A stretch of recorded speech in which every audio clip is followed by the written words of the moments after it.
Merhaba, iyi yayınlar. Uzun bir aradan sonra canlı yayınla karşınızdayım. Çok şakır şukur ediyor mu mikrofonlarım?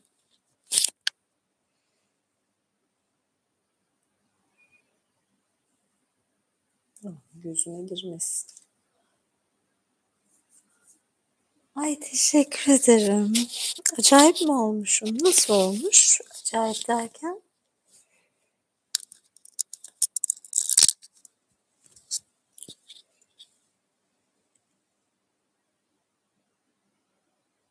Ayağa kalkayım da boyumu posumu. Neden? Ne yapacaksınız? Siz bir yani böyle jüri misiniz? Ne oluyor? Tamam, ne yapayım? Buraya takayım.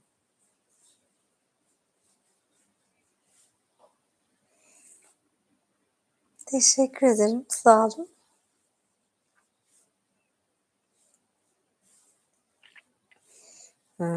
Otorite. Şu an ayağa kalkamam. Zaten bir sürü şey oluyor. Karşınıza çıkmışım, o kadar hazırlanmışım, etmişim yani.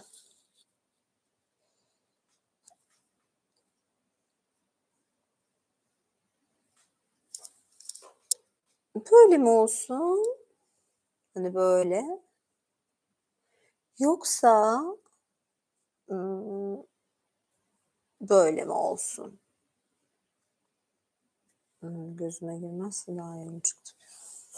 Nasıl olsun? Perçemli mi? Perçemsiz mi? Aslında bugün de pek iyi değilim ama yani böyle yok bugün 21 Aralık falan sonunda günler uzayacak bir gaza geldim. Yani bugün ben yemek falan yapmadım böyle. Güzel sürprizler falan da böyle olunca şey yaptım işte, söyleyeyim. Yayını yapabiliyorum ama hani ne kadar yayın bitiririm bugün, tüm şeyleri olur mu Patreon'u herhâlde yapamam. Çünkü Patreon yayını yaparken geçen üşüttüm. Ay, kulağımı acıtıyor bu peruk da. Ay.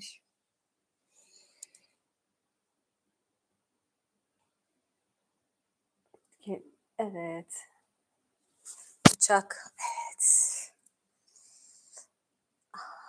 Cadı gibi oldum aslında. Nar gösteriyorum. Hani şey ya da şeyler yapar ya böyle eskiden kış gecelerinde anneler, teyzeler böyle portakal falan soyardı. Meyve soyar, ikram ederdi çocuklara. Verirdi böyle çocuklara ye diye yani soyup hazırlayıp. Ama ben daha çok cadı gibi mi oldum? Hı? Birazdan nar keserim. Yemeyeyim mi narı? Neden? Niçin? Bakın ne kadar sonsuzluk simgeleri falan şey yaptım. Narlar falan. Ay evet. Şimdi bugün 21 Aralık aslında 21 Aralık birazcık şöyle bir şey azıcık indireyim ben bu.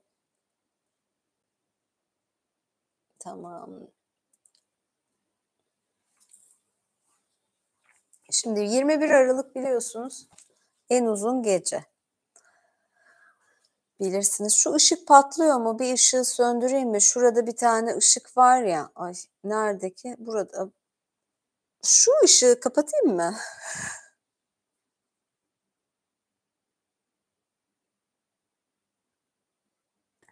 Ne müzesi? Bir dakika. Şu ışığı kapatacağım. O ışık sizin de gözünüzü rahatsız edebilir. Böyle daha iyi olacak sanırım.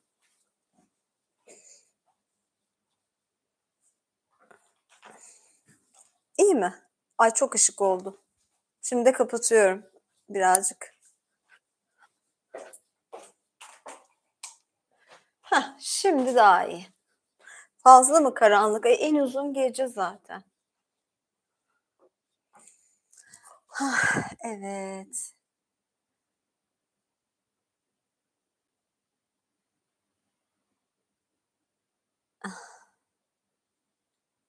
Teşekkür ederim Yavuz Bey. Turuncu tabii bu renk tuttu şeylerine uymadı. Deminki daha güzel bir renkti. Daha tercih edilir bir renk ama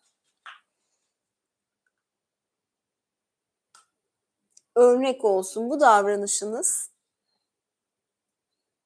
Ay, bu davranışınız diğer üyelere örnek olsun diyorum. Evet, bugün 21 Aralık en uzun gece. Bu bir pagan bayramıdır ama Türkler de zaten kutladığı Nardugan Bayramı vardır. Nardugan Bayramı ise şudur.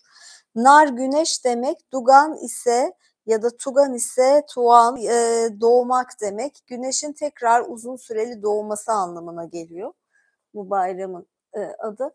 Ben şimdi mitoloji sözlüklerine baktım yalnız. Çeşitli mitoloji kitaplarına. Ben bunu bulayım da size mitoloji kitabından okuyayım dedim. Ama bulamadım. Yani kitabı karıştırıyorum. Böyle bir madde yok. Ben de dedim ki günler üzerine yapalım. Ay teşekkür ederim Yavuz Bey. Teşekkürler, sağ olun. Evet, hastayım gerçekten, yani dün sürünüyordum, midemi üşüttüm. Ayrıca bilirsiniz ayda bir kadınların, böyle bazı günleri olur, o gün pek güzel çıkmazlar falan. Saç şekil almaz, saç şekil almayınca gerçekten o kadar halim yoktu. Ben de dedim, peruklarım var benim, hatta peruğum da vardır. Sarı peruğum da var ama bir tane de kızıl peruk almak istiyorum böyle. Arada renkli renkli renklendirelim yani, böyle kızıl peruk falan da hoş olur. Öyle yani hala burnum akıyor, öksürüyorum falan arada, böyle değilim ama dedim ya, özledim canlı yayını, o beni canlandırır canlı yayın. O yüzden biraz sohbet, biraz da size başka bir bölüm okuyacağım. Yani bununla ilgili bir şey okuyacağım. Ne yaptım bugün? Taze zencefili rende yaptım. Sıcak suya koydum. Limon ve karanfil. Limon sıktım. Biraz da karanfil. İyi geldi. Gerçekten o beni ısıttı. Sirkeli sular falan zayıflatıyor diyorlar ama insan üşüyor da sirkeli limonlu sularla. Şimdi size madem bulamadım, dedim ki göğün ve yerin şekliyle ilgili hayır, hayır, öksürük gelmesin. Ben eğleniyorum artık, sıkıldım gerçekten. Evet. Ne diyorsun? Kuru öksürük değil, kuru değil, ıslak da öksürüyorum da üşümeyeyim diye klima açtım ama böyle klimanın sıcak havası da beni rahatsız ediyor arada. O yüzden artık sesim kısıla kısıla yayını yapacağız. Ne yaparsınız? Ay yok, öyle gülmeyeyim. Yalandan gülersem şimdi olacak, öksüreceğim. Aynen, klima rahatsız ediyor. Rahatsız etti. Tam altındayım tabii. Sıcak sıcak yapıyor ama yani yok. UFO rahatsız etmiyor. Kaloriferler de full açık. Üzerimdeki kazak bir elbise. Ama mesela yayını açmadan önce ne vardı böyle? Kazak, ince bir süeter kazak, elbise, üstüne kazak, üstüne hırka. Bu çorabın üstüne de angora bir tane çorap vardı. Bir tane de küçük çorap vardı. Düşün. O kadar şeylikten, böyle cezbedicilikten uzaktım. Bilmiyorum ama benim her halim yine de üşütmeyeyim. Geçen çünkü yayın açtım bir tane Patreon'da, üşüttüm o zaman. O sebeple de şimdi dikkat ediyorum. Yani teşekkür ederim ya, sağ olun. Evet, şimdi sonsuzluk işaretimi de yapayım. Ben size birkaç madde böyle şeklinde bir şeyler okuyacağım. Ay, azıcık ışıltıyı bacaklarıma verdim. En uzun gece, karanlık falan dedim, bari ayaklar parlasın. Böyle şeyler ışıldasın, bacaklar, ayaklar ışıldasın gün ışığıyla ve buradan güneş ışıkları her tarafa yayılsın. Böyle şeylerle.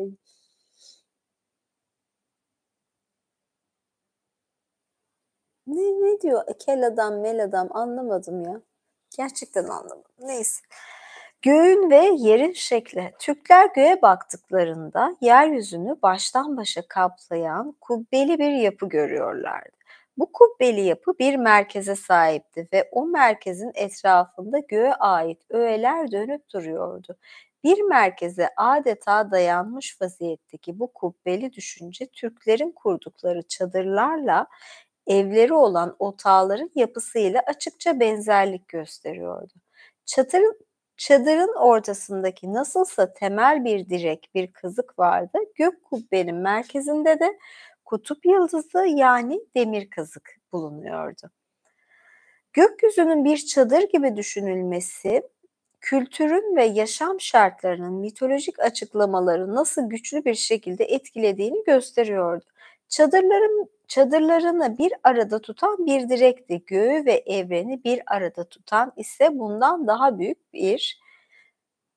ve kutsal başka bir direkti. Çadır bir ailenin evi yani mikrokozmosuydu. Gök kubbe ise tüm varlıkların ve her şeyi kuşatan eviydi. Büyük kozmostu, makrokozmos. Yani evet, çadırda yaşıyorlar ve tüm dünyayı ve gök kubbeyi, gökyüzünü de bir çadır olarak görüyorlar, tüm dünyayı da. Böyle bir mantık var. Çok tatlı. Zaten hayat ağacı falan derken de o ağaç, mesela hayat ağacı aklıma geldi. O hayat ağacı da yeryüzünden gökyüzüne uzanır. Böyle bir şey vardır. Samanyolu çadırın dikiş yeri, yıldızlarda ışık gelmesi, içeri hava girmesi için açılmış deliklerdi. Bazen tanrılar çadırın bir yerini açıp içine bakarlardı. Göktaşları ve meteorlar işte bu yüzden meydana gelirdi. Türkler gök cisimlerinin hareketlerini merakla takip ediyorlardı. Gökyüzünde parlak yıldızlar ve takım yıldızları gözlemliyorlardı. Doğu yönünde gördükleri takım yıldıza gök ejderi, batıdakine Akpars, güney yönündekine Kızıl Saksağan, kuzeydekine ise Kara Yılan adını vermişlerdi.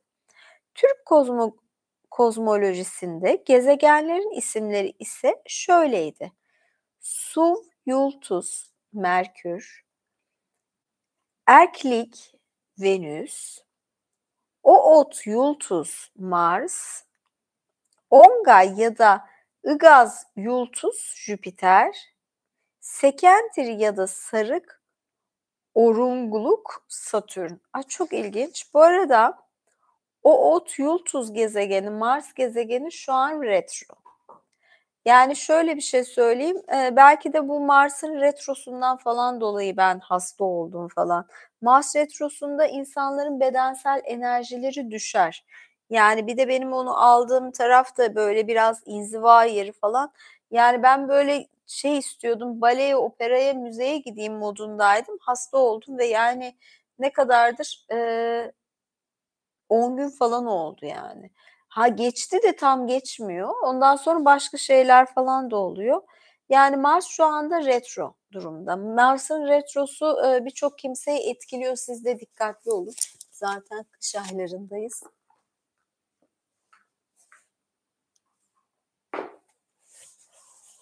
Devam ediyorum. İnsanlar gök cisimlerinin hareketlerine göre mevsimleri takip ediyorlardı. Bununla da kalmayıp gökyüzündeki konumlarına göre kehanetlerde bulunuyorlardı. Savaş gibi önemli konular öncesinde yıldızlara danışabiliyorlardı. Tıpkı gök tıpkı bir çark gibi dönüyor, belirli bir zamansal sistemi takip ediyordu. Bazı kaynaklara göre bu dönüşün sebebi yularları göğün direğine yani kutup yıldızına bağlı olan Akbozat ve Gökbozat adlı atlardı. Bu iki at küçük ayı takım yıldızının sonundaki iki yıldızdı. Takımın geri kalan yıldızları da bir at arabasıydı. Kutup yıldızına sıkıca bağlanmış bu iki at çok uzağa gidemiyor, arkadaki at arabasını çekerek durmadan dairesel bir rotayı tekrarlıyorlardı.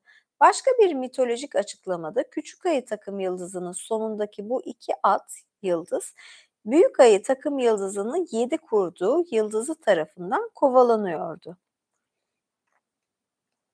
Büyük ayı takım yıldızının namı biraz kötüydü. 7 haydut, 7 hırsız gibi isimleri vardı. Çünkü bu haydutlar bir yıldızı çalıp yanı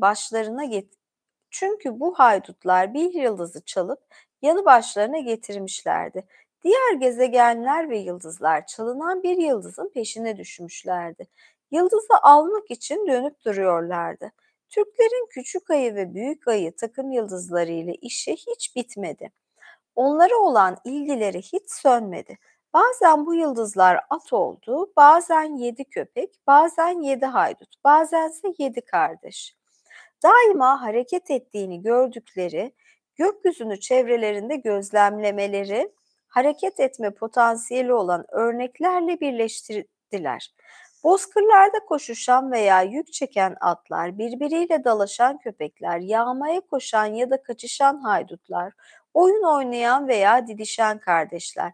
Bunları bugün bile gözümüzde canlandırabildiğimize göre bunların zamanında yapılmış oldukça yerinde açıklamalar olduğu şüphesizdir. Evet, gök, yıldızlar ise bu cisimlerini taşıyan, şöyle devam ediyor. Gök, yıldızlar ile diğer gök cisimlerini taşıyan bir çark olarak düşünüldüğü için bir de onu çeviren bir varlık olması gerektiği sonucuna varılmıştı. Bunun da bir ejder olduğu varsayılmıştı. Kökluğu denilen bu ejder hem göğü hem de zamanı simgeliyordu. Bir çadır gibi düşünülen gök, yeryüzünün üzerini tamamen örtüyordu. Türklere göre yeryüzü dört köşeliydi. Daha sonraları İslamiyet'in etkisiyle yeryüzü dairesel yassı bir tepsi halini aldı. Ama şekli ne olursa olsun, yeryüzünü taşıyacak bir şeye ihtiyaç vardı. Türkler arasında dünyanın bir balığın sırtında oturduğu fikri yaygındı. Ama bazıları bir öküzün boynuzları üzerinde ya da bir kaplumbağanın sert kabuğunun üstünde durduğuna inanıyordu. Hmm. Yani öküz boynuzunu hatırlıyorum. Öküzün dünyayı taşıdığına dair bir inanç var. Biz nar kesecektik değil mi? Daha karpuz kesecektik gibi. Nar çıktı bir anda böyle aklıma geldi zaten. Evet, ben bu kısmı tamamlayayım. Ondan sonra biraz sohbet ederek nar keseriz. Evet. Bir hayvanın üzerine sağlamca yerleştirilen ve 4 temel yöne ayrılan yeryüzünde 5 ana element vardı. Bunlar ateş, su, toprak, maden ve ağaçtı. Her bir yön bu elementlerden biriyle bağlantılıydı. Yani her yön bir doğa unsuruyla temsil ediliyordu. Yeryüzünün ortasını toprak elementi temsil ediyordu.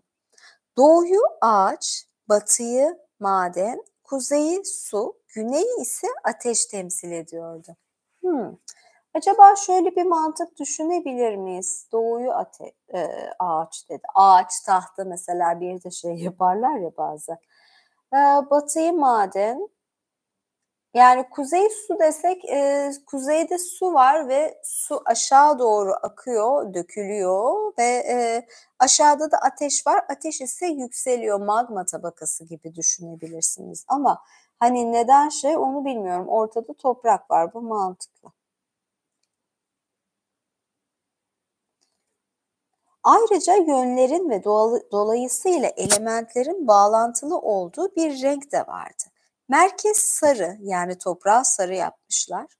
Doğu yeşil, ağaç, mantıklı yeşil.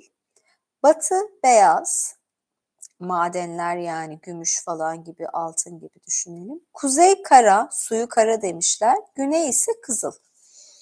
Şöyle bir şey, mavi renk yok mesela burada elementlerde.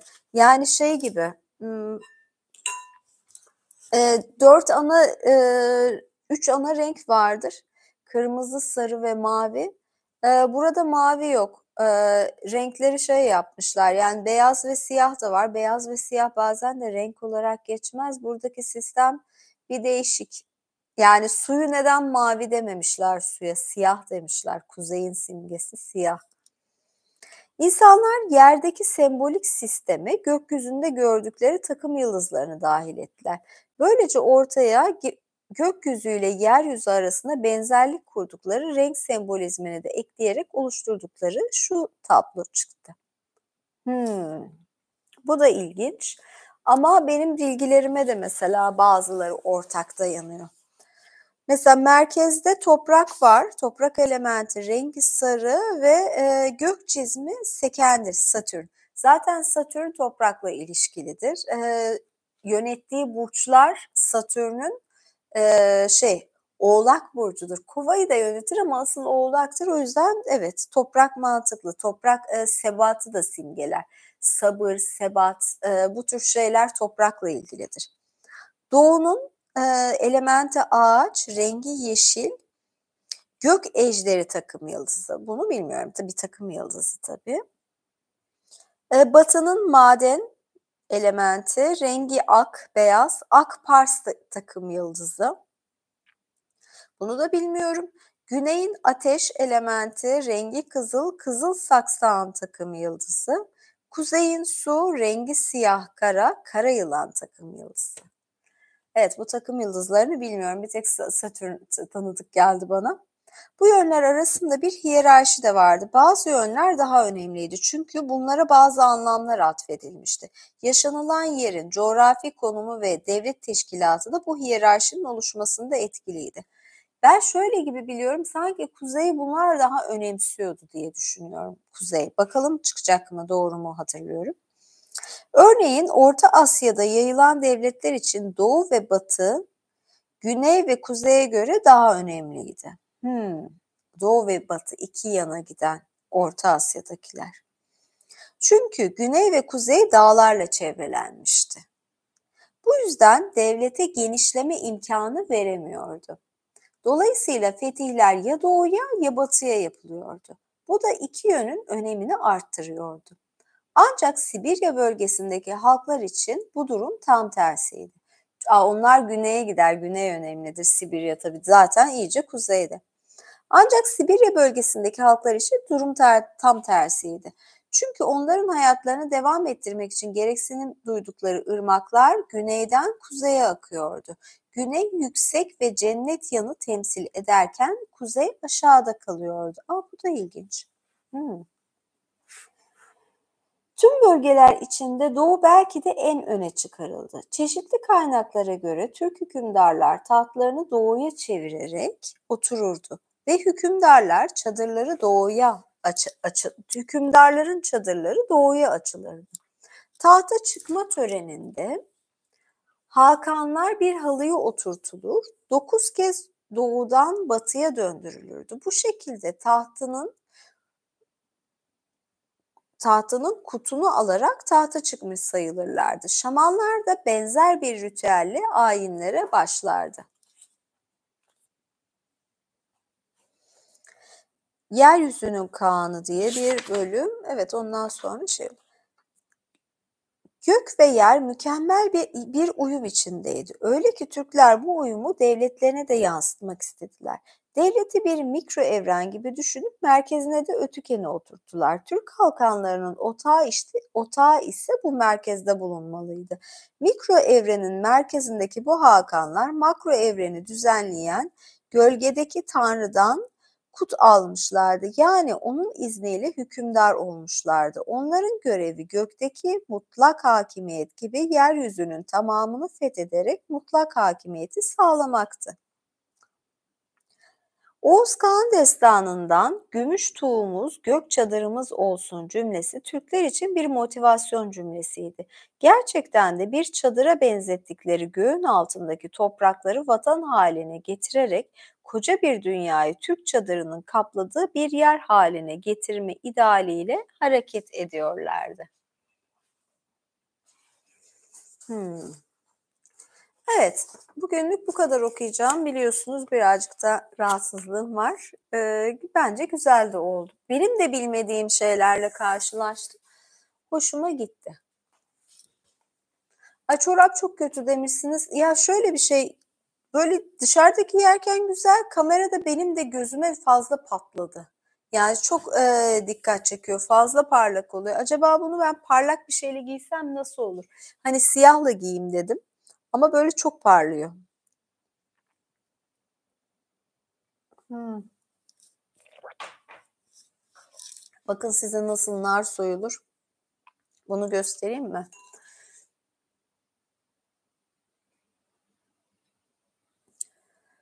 Savaşçılara ay şakır şukur sesler. Ben dedim ki savaşçılara, kıdemli savaşçı olun. Kıdemli savaşçı olun, onlara yayın yapacağım. Şimdi ben bugün birazcık şey olduğum için, rahatsız olduğum için çok iyi bir performans gösteremeyebilirim. Bu yüzden, savaşçılara bir küçük yayın yapıp sonra da kıdemli savaşçılara yayın yapacağım. Biraz kamerayı aşağılara koyacağım. Kısa 2 yayın sonrasında yapacağım. İmparatorlara yayın yapmak istiyorum ama gerçekten çok hâlimde yok. Yani şey olsun istemiyorum. Daha sonradan ben bunu daha güzel bir şekilde yapayım diye düşünüyorum. Nar hastalık için değil ya, bereket için. Bugün hani şeydir ya, bir de ama nar da güzel bir meyve. Nasıl soyuyorum biliyor musunuz? Göstereyim size. Şimdi,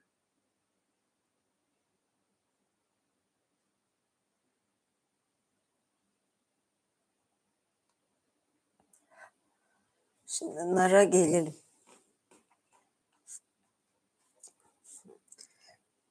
Şöyle bir şey. Şimdi narın böyle şeylerini göreceksiniz. Bazı kısımları daha yukarıda kalıyor. Bir böyle beşgen gibidir ya da altıgen gibidir. Şöyle çıkıntıları var. Bir bal kabağının nasıl çıkıntıları vardır? Önce bunları çizik atıyorsunuz.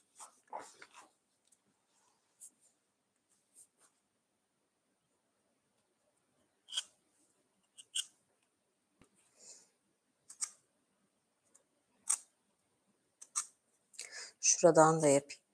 Sonra ben böyle çizik attım, bilmiyorum görebiliyor musunuz? Sonra siyah giyindim, üstüm başım batmaz. O sebeple de siyah giymiştim. Şimdi şu kısmını tepesine çıkarıyorum. Tepesini çıkardıktan sonra kapıma attım. Buralardan şey yaptım ya, böyle çizikler yaptım ya. Buralardan yavaş yavaş soyar gibi kesiyorum. Direkt kesmiyorum. Burası çokça onların birleşme yeri. Daha kolay parçalandığı söyleniyor. Bakın soyuyorum resmen.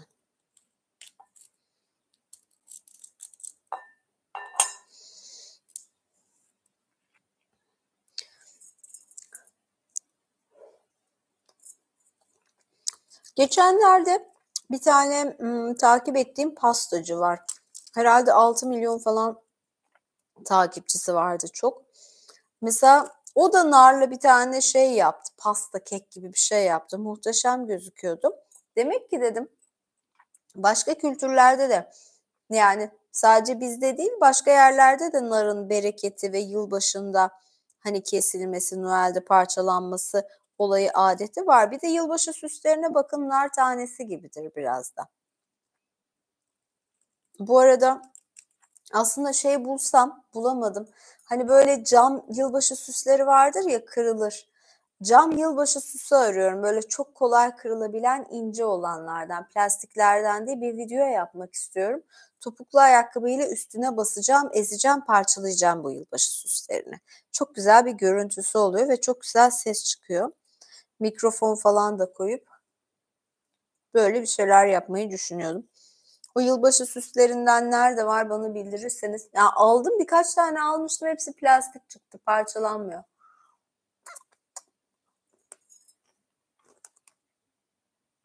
Camdan biri mi baksın? Ay korkutmayın hiç kimse olamaz. Yani korku filmine dönmesin burası. ASMR mikrofonu nar yerken ASMR mikrofonu falan arkada. Yani ASMR mikrofonunu o şeyleri kırarken o cam süsleri çatır çatır kırarken istiyorum yapmak. Ayakkabıyla falan da.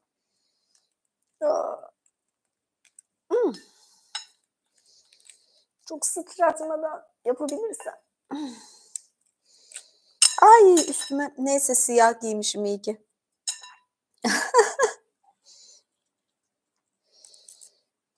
Hâlâ istediğim gibi patlatamadım. Hıı. Şöyle bir şey söyleyeyim, ayaklarımla bir şeyleri, yani yiyecek bir şeyleri ezmem. Ben açıkçası, şeyimdir, bir şeyi ziyan etmekten çok uzak dururum, çekinirim.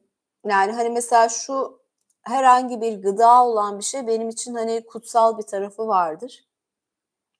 Onu ezmem. Yani, ona kötü davranmam. Hani, ayağında ezilsin, parçalansın. Hani, şöyle bir şey var, üzümü ayaklarıyla ezip şarap yapıyorlarmış. Bu tamam, okay. Hani, ancak bu olabilir ama ben herhangi bir yenilecek bir maddeyi ezip parçalamam. Bunu yapmam yani. Böyle benim bazı kurallarım vardır, etik kurallarım. Bu sebeple şey yapmıyorum.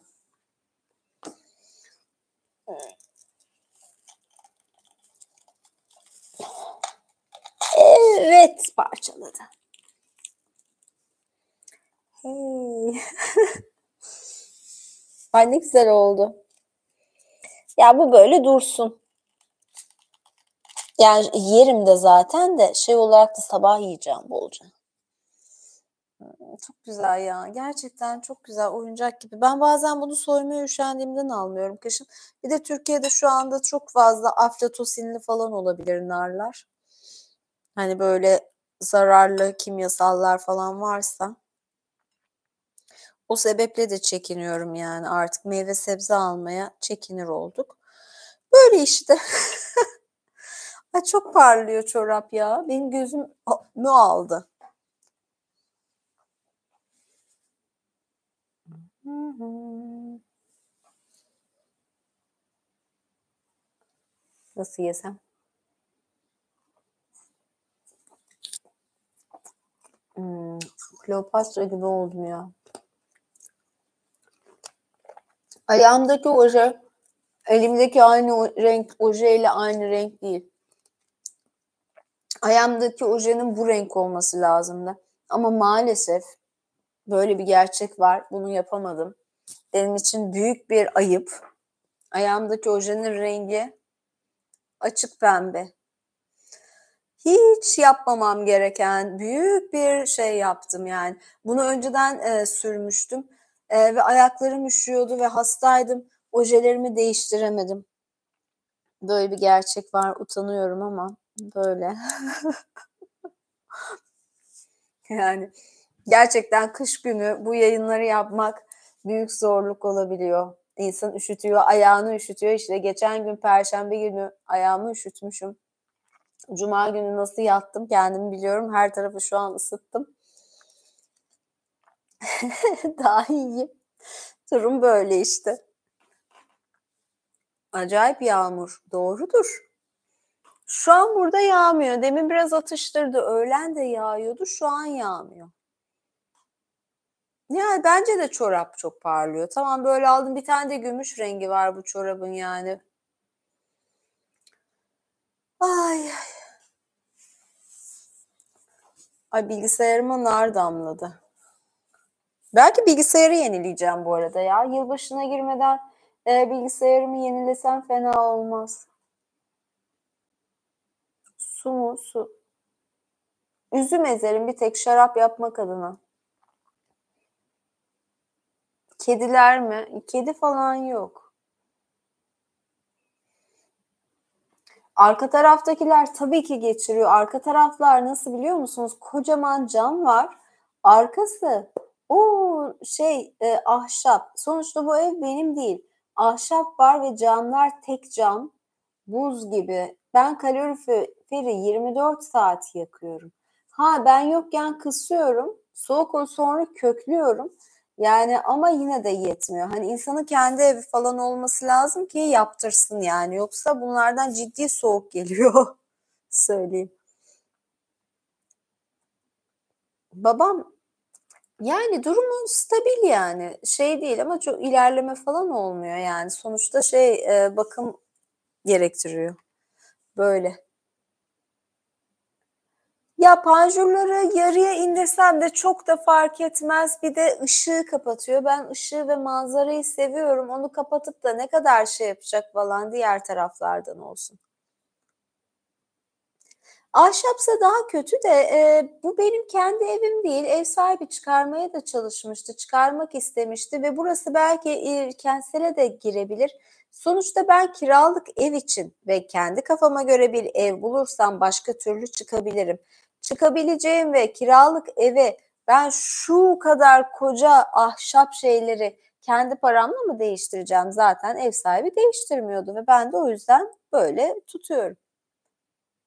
Lütfen çorapları değiştirin. Şu an şey yapamayacağım. Neyse biraz sohbet de etmiş olduk. Hangi üyeliğe? Ya şu an üzüm de yok. İmparator üyelik ya da bunu yaparsam Patreon Extra'da yaparım. Bu arada ben Patreon'da bir tane daha üyelik şekli yaptım. Burada arada sansürler geliyordu ya da şey alıyordum, sıkıntı oluyordu. Yani kendi kitabımı dahi okuyamıyordum. O yüzden bir tane üyelik açtım Patreon Extra. Orada da ekstra bazı canlı yayınlar yapacağım. Ve burada mesela YouTube'da sorun olabilecek şeyleri falan Patreon Extra'da yapıyorum. Yani şimdiden üyeler de geldi. Geçenlerde de yine bir böyle şeyler falan yaptım, okumalar. Patreon Extra'dan ayrıca şeyler olacak, videolar. Diğerleri ise yurt dışındaki izleyicilerim ise Patreon'a üye olabilirler. Orada da bir tane üyelik buradaki katıl yayınlarını kapsıyor. İşte böyle. Neyse ben kapatayım yayını. Yeni saçlarım yok. Saçlarım bunlar peruk. Saçım aynı. Ayağımdaki pembe oje işimi boş verin ya. Evet, neyse ben öncelikle savaşçılara sonra kıdemli savaşçılara 2 küçük yayın açıyorum. Tamam. Görüşmek üzere de diyorum. Hoşça kalın. Görüşürüz.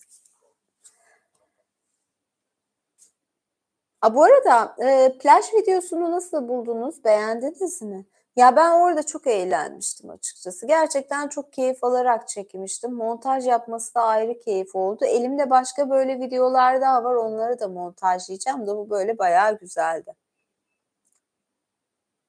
Wednesday Addams. Tamam, tanımıyordum. Ha, Addams Family falan. Ya siyah saç bana yakışır canım. Ay bence de eğlenceliydi ya. Eğlenerek yaptım. Ben de o zaman kız çocuğu modu çıkıyor zaten deniz kenarında, kenarında. Ve ben şu düşünün daha full bir makyaj yapsam falan bir günde böyle şey yaparız ama evet Uma Thurman hali var. Ayakkabınızdan şarap mı yiyeyim? Ne demek? Severim. Olacak. Çorap çıkmayacak. Görüşürüz. İyi geceler. Hmm. Bakalım bende nasıl gelecek doğalgaz.